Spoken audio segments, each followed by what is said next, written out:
बंडू आंदेकर अर्ज दाखल करण्यासाठी इथे पोहोचले ते आपण पाहतोय दृश्य। पुण्यातली ही दृश्य आहे। उमेदवारी अर्ज दाखल करण्यासाठी बंडू आंदेकरला इथे पोलीस घेऊन जाताना आपण पाहतोय। पोलीस बंदोबस्तामध्ये बंडू आंदेकर इथे उमेदवारी अर्ज भरण्यासाठी पोहोचलेला आहे। पोलीस कोठडीमध्ये असलेला बंडू आंदेकर आता उमेदवारी अर्ज भरणार आहे। कुठलीही मिरवणूक न काढता, कुठलीही घोषणाबाजी न करता पोलीस बंदोबस्तामध्ये उमेदवारी अर्ज भरण्याचे कोर्टाने आदेश दिलेले होते आणि त्यानुसारच बंडू आंदेकर आता अर्ज भरण्यासाठी इथे पोहोचलेला आहे। कशा प्रकारे पोलीस बंदोबस्तामध्ये अर्ज दाखल करण्यासाठी बंडू आंदेकरला इथे आणण्यात आलेला आहे आपण पाहतोय। वैभव सोनाने आमचे प्रतिनिधी या संदर्भात अधिक अपडेट देतील। वैभव, आपण पाहतोय पोलीस बंदोबस्तामध्ये बंडू आंदेकरला इथे आणण्यात आलेला आहे, काय अधिक माहिती आहे?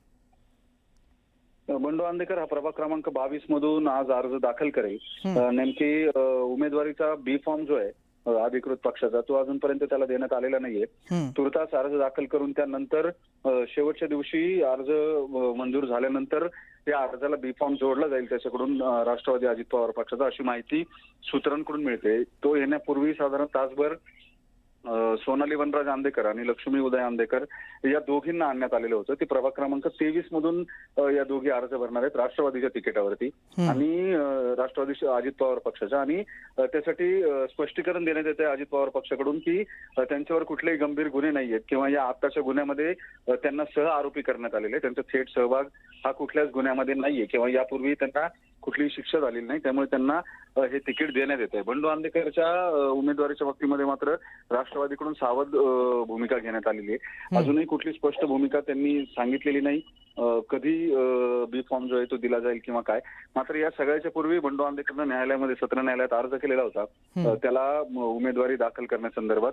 न्यायालयानं हा मूलभूत अधिकार मान्य करत त्याला कुठली मिरवणूक किंवा घोषणाबाजी शिवाय पोलिसांच्या कडेकोट बंदोबस्तामध्ये अर्ज भरायला परवानगी दिलेली होती। त्यानुसार त्याला आज पुणे पोलिसांच्या गुन्हे शाखेनं भवानीपेठ क्षेत्रीय कार्यालयामध्ये आणलेलं आहे। सकाळच्या सत्रात तो आग्रह धरत होता सोनाली आणि लक्ष्मी आंदेकर यांच्या बरोबरच त्यालाही फॉर्म भरण्यासाठी नेण्यात यावं, मात्र गेले बराच काळ हे कारागृहामध्ये वेगवेगळ्या ठिकाणी आहेत, त्यामुळे त्यांचं एकमेकांशी बोललेलं नाही। या राजकीय निवडणुकीच्या पार्श्वभूमीवरती या तिघांना एकत्र येऊ द्यायचं का असा प्रश्न पोलिसांसमोर होता। तुर्तास सोनाली आणि लक्ष्मी आंदेकर ह्या भवानीपेठ क्षेत्रीय कार्यालयात आहेत, तर बंडू आंदेकरला गाडीतनं आणण्यात आलेलं आहे। त्यांची भेट होते का हे पाहणं आतमध्ये महत्वाचं ठरेल। पोलिसांनी कडेकोट बंदोबस्त ठेवला, या भागामध्ये कोणालाही यायला बंदी केली आहे पोलिसांनी। इथले स्थानिक नागरिक जे आहेत त्यांना सुद्धा आसपास या क्षेत्रीय कार्यालयाच्या आसपास येऊ दिलं जात नाहीये। एकदा 3 वाजेपर्यंत ह्या मुदत आहे त्यापूर्वीच सगळी पूर्ण कारवाई जी आहे ती अर्ज सबमिट करण्याची ती करावी लागेल। त्या दृष्टीनं सगळी तयारी जी आहे ती आंदेकरांकडून आधीच करण्यात आलेली होती। केवळ सही करण्यासाठी आंदेकरांचे समर्थक जे आहेत त्यापैकी 2 जण हे अर्ज घेऊन आधी पोहोचलेले होते आणि आता या तिघांचे अर्ज जे आहेत ते दाखल केले जातील। बरं, लक्ष्मी आंदेकर आणि सोनाली आंदेकर त्या कधीपर्यंत अर्ज भरतील त्याबाबतची काही माहिती आहे?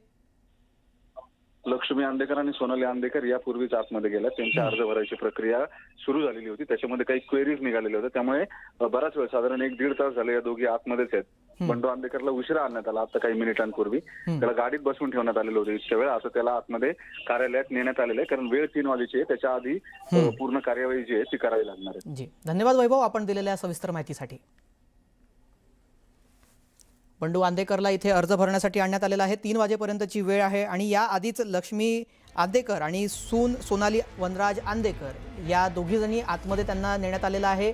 आता 1-1.5 तासापासून त्यांची आतमध्ये फॉर्म भरण्याची प्रोसेस सुरू होती आणि त्यानंतर आता वेळ निघत चालल्यामुळे बंडू आंदेकरला देखील घेऊन पोलीस आतमध्ये जात आहेत। आता बी फॉर्म कोणत्या पक्षाचा मिळतो ते पाहावं लागेल, मात्र कुख्यात गुंड बंडू आंदेकरनं अर्ज भरलेला आहे। खुनाच्या प्रकरणामध्ये न्यायालयीन कोठडीमध्ये बंडू आंदेकर आहे आणि आता ही दृश्य आपण पाहतोय ज्यामध्ये लक्ष्मी आंदेकर आणि सोनाली आंदेकर देखील आपल्याला इथे पोलीस बंदोबस्तामध्ये अर्ज भरण्यासाठी ज्यावेळेला दाखल झालेल्या दोघी त्यावेळची ही दृश्य आपण स्क्रीनवर पाहतोय। तिघांनाही इथे पोलीस बंदोबस्तामध्ये आणण्यात आलेलं आहे। पोलिसांना इथे निर्देश कोर्टाने दिलेले होते, कुठल्याही प्रकारे मिरवणूक काढता येणार नाही, प्रचार करता येणार नाही आणि घोषणाबाजी सुद्धा करता येणार नाहीये। दरम्यान बंडू आंदेकर कोण आहे तेही आपण आपल्या स्क्रीनवर पाहतोय।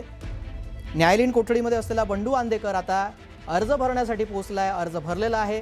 3 वाजेपर्यंतची वेळ होती आणि त्यानंतर आता या तिघांची आतमध्ये भेट झाली आहे का, भेट होती आहे का ते थोड्या वेळात स्पष्ट होईलच।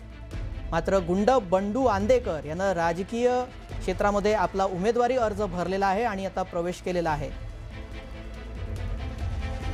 आणि राष्ट्रवादीकडून याबाबतची गोपनीयता पाळली जाते, त्यामुळे राष्ट्रवादीकडून उमेदवारी दिली जाणार अजित पवार गटाकडून असंही बोललं जातंय। मात्र त्याबाबत अधिकृत अद्याप कुठलीही माहिती मिळालेली नाहीये।